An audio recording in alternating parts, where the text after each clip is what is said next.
Kalama TV video gye mulabaawo y'abaami abo abali mu masuuti nga bava ku embassy babadde balina baadressinga bakadaama nga boogera ku nsonga ey'akadaama ey'akafa ya Najjuuko Shadia.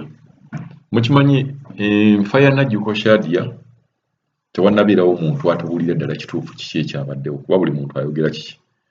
Bamu bagamba kyabadde kiziiro, abalala bagamba yabadde corona, abalala bagamba baamukuba, abalala bagamba butwa. So nsonga entuufu yonna tetunnaba kugimanya. So abaami abo baadde bagezaako okubeera ne bokwogera ne bakadaama ate ne bakadaama baba addressinga. Jjukira nti yabadde ku deportation. Babeera ku deportation bo okusinziira nga bw'ogenda okubeera ng'owuliriza vidiyo eno kiraga nti embassy baagicontactinga naye n'etareactinga mangu. Kati bakadaama baadde beexpressinga obutali bumativu bwabwe nti embassy bwe tubabuulira ebintu bino lwaki temuvaayo mangu. Kati ng'onoolaba nti nakati conference eno babadde nayo nga bali na bano bakadaama naye kiri nti bakadaama bo bagamba nti okay ekintu kino lwaki bwe tuba contactinga temukolerawo mangu naye ate omuntu n'afa aye ne tubeera nga mutuyita mangu. Waliwo kadaama yabadde agezaako okuchallenginga omwami oyo omuwanvu oyo ayogera. Omwami ndowooza kiringa ekitaamuyisizza bulungi naye nze ngamba nti buli muntu yenna alina right okubeera ng'ayogera ekintu ekimuli ku mutima. Meeting ng'ezo zibeera buli muntu ayogera ekiri ku mutima kasita abeera nga takuvumye takuvodde olina okuwuliza then n'okiddamu n'okimunyonya gwe mulimu. Emirimu gino okubeera nga ambassador oba embassy oba orepresentinga bannayuganda. So challenges nnyingi gy'osobola okusanga mu bantu nga bano. Kuba twetuganye ffenna tetubenkana mulimu bakadaama nga bo batabufunga naye ate nga muzibu okubeera nga mukwatagana. Ne mbeeramu bakadaama nga bali simple ate bo nga teboogera. Ne mbeeramu bakadaama nga bali simple boogera ate nga bawuliriza. So buli bw'oba okola emirimu gino egya embassy manya nti ogenda kusanga ebika by'abantu bonna bano. Abatabufu, abagonvu, ate n'abali medium. Naye engeri gye yabadde amubuuzaamu tiyabadde mbuuza mbi. Yabadde amugamba nti lwaki temureactinga mangu nga waliwo ensonga. Naye ate wabeerawo embeera ng'eno ne mubeera nga ate temutukkiriza kubeera nga tukolaze tetusobola kubeera nga naffe ate tu-expressinga obuzibu bwaffe.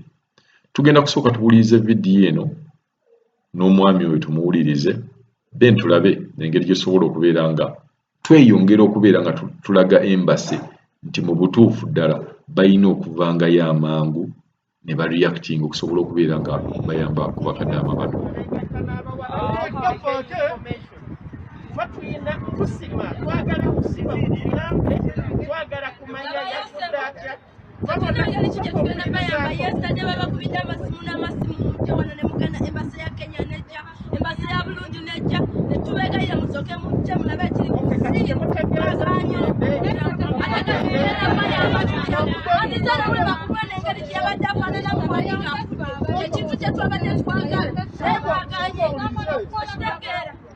Abana bamu bamalako contract.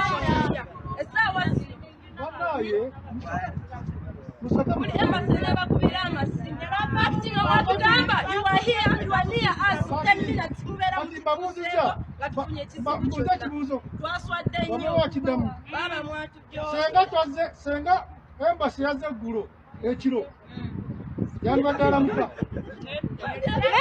Ne mulaba engeri omwana gye yafuddemu kubanga kati tewali nze akabayita akajanja. Omuntu waba afudde nze simukwata nako. Abali profession bakola ki? Era bagamba tokomberera wali ki? Mulambo kasito wabulungi n'owakenya basene bayingira ne bamulabako nga yenna afudde n'ebiwundu babakuba abaana babateeka eyo. wakola bubi maama.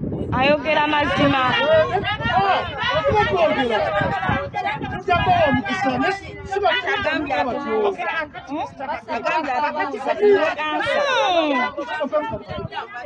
For me, I will not tolerate this in this place.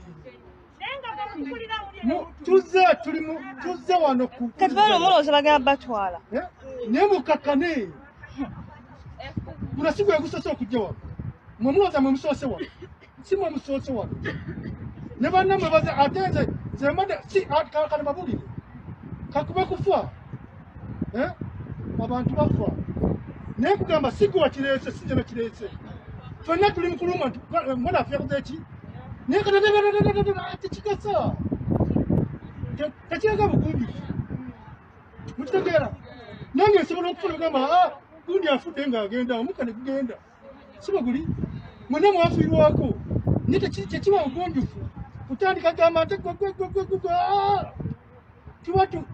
tuba tweweebuula so ekitulese wano kiri kimu kuwuliriza otwamuwuliriza n'otwamuwuliriza n'abantu abawuliriza era tuze wano kola ki tuwuliriza nyamba badde bagamba mbeera nga mugiwulidde awo bo bakadaama bagamba nti embassy tennabeera active bulungi nnyo nga bawa example za embassies endala ng'eya Burundi nti aba Burundi bwe bajja bagendayo n'omwami ono naye annyonnyola nti yes nabo ne bwe baalizze naye tebaali badde nga tebalina kye basobola kukola kuba tebabakkiriza kusemberera gundi mirambo b'abantu abafudde.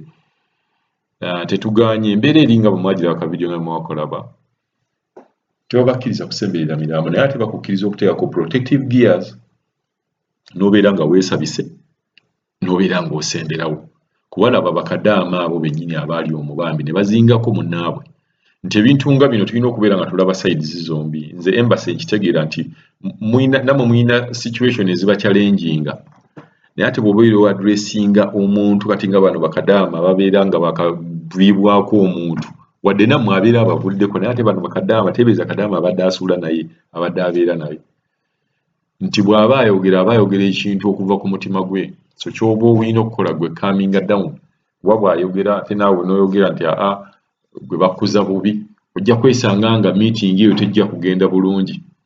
Nze nga babeera tebamukuza bubi wabula embeera gy'aba alimu ate n'ekibuuzo kye yabuuza tekyabadde nti kirina engeri gye kikwatagana n'okuza omuntu ye abuuza kuba akimanyi next time yagenda okuddako akiraba nti bwe kiba kibadde ku oyo ne mubeera nga temureactinze kyekintu ekimu ekisobola okumubeerako. So bakadaama okuvaayo ne beeyogerako tebeekalakaasizza baba meetinze mutudde awo mwogedde ngamba embeera yali badde ng'eri kaamu kuba kadaama naye alina right okubeera ng'ayogera kiki kyakola ki kyawulira ku mutima muba representinga yagamba lwaki temwayanguye kujja ate embassy endala zanguwa. Kadaama n'abeeri n'agamba lwaki temutulwanirira okubeera nga tufuna ssente ne batwongeza emisaala n'ogamba si ffe tusalawo gavumenti yasalawo gavumenti yeesazeewo naye jjukira gwe ate orepresentinga gavumenti lwaki toddayo n'obeera nga oteekayo information yaffe nti twagala otwongeza omusaala. Biyinza okubeera nga biri complicated naye tusobola okusolovinga ebintu nga bino waba oba orepresentinga nti gwe representinga aye tulina kugamba gwe banaagamba ani embassy. Nze ngamba mweyongeremu amaanyi kadaama bano mbalabe nti nabo ebintu by'oboogerako nabo bibanyiga kuba singa tewabaddewo kibanyiga singa tewabaddewo omuntu afa musooke mulabe ebbanga lino lyonna mwali mubamiitinzeeko naye munaye bw'aba afudde ate balina right nabo okubeera nga boogera ate right eyo nga tolina mukomako tolina mutiisa aye tolina kubanga kugamba oli mukambwe mugezengako okubeera nga tufuna buli omu level okusinziira situation weeri. Nkimanyi oyinza okubeerawo bakadaama bayisaamu amaloboozi ne gesitalabye ngaawo so katweyongereyo tumalirize ne ka vidiyo kano.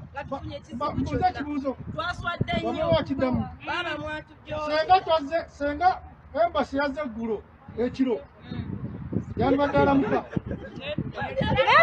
ne mulaba engeri omwana gye yafuddemu kubanga kati tewali nze akabayita akajanja omuntu waba afudde nze simukwata nako abali profession bakola ki era bagamba tokomberera wali ki mulambo kasita owa Burundi n'owa Kenya basse ne bayingira ne bamulabako nga yenna afudde n'ebiwundu babakuba ne babateeka eyo ekikulu wakola bubi maama ayogera mazima.